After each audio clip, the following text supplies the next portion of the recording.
Old Professional Adam. Again, from Lakai's tinker, tailor, soldier, spy. George Smiley had schooled himself to admit that in those last wretched months of Control's career, when disasters followed one another with heady speed, he had been guilty of seeing things out of proportion. And if the old professional Adam rebelled in him now and then and said, "You know the place went bad, you know Jim Prideaux was betrayed, and what more eloquent testimony is there than a bullet, 2 bullets in the back?" Well, he had replied, suppose he did. And suppose he was right. It is sheer vanity to believe that one, fat, middle-aged spy is the only person capable of holding the world together, he would tell himself. And other times, I never heard of anyone yet who left the circus without some unfinished business. What is the author trying to convey here with the expression, professional Adam? Wiktionary offers the figurative use of Adam to denote human frailty, but that doesn't appear to be a good fit here. Odo provides nothing along those lines.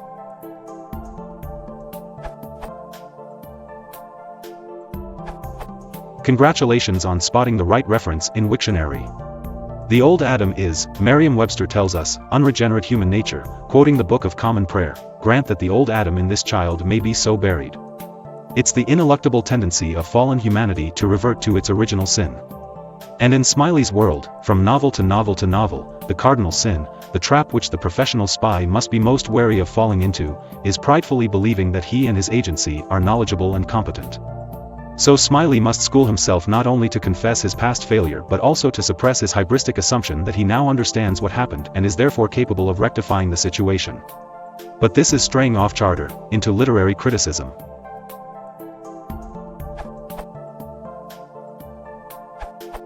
I believe the old professional Adam should be read as the old professional in him, the old Adam, where old Adam is taken in a sense like an innocent or uncorrupted. I'll explain further, but first some background on the phrase old Adam. Historically it seems to have two opposing meanings, one referring to innocent man before the fall, the other to corrupted or corruptible post-fall man. For the former usage, see for example footnote to 13:14 of Shakespeare's Comedy of Errors Act 4, Scene 3, the footnote remarks, "But why is the officer called Old Adam New Apparel?" The allusion is to Adam, in his state of innocence, going naked, and immediately after the fall, being clothed in a frock of skins. For the latter, see for example item 64 in Luther's Large Catechism, baptism, which is nothing else than putting to death the old Adam, and after that the resurrection of the new man, for this must be practiced without ceasing, that we ever keep purging away whatever is of the old Adam. Returning to the passage from Tinker, Tailor, Soldier, Spy, we have Locke describing Smiley's thoughts. We see on the one hand his self-corruption, he had schooled himself to admit he had been guilty of seeing things out of proportion.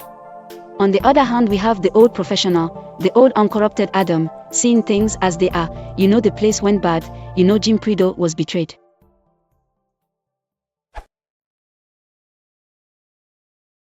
If you want to support the channel, please consider liking and subscribing.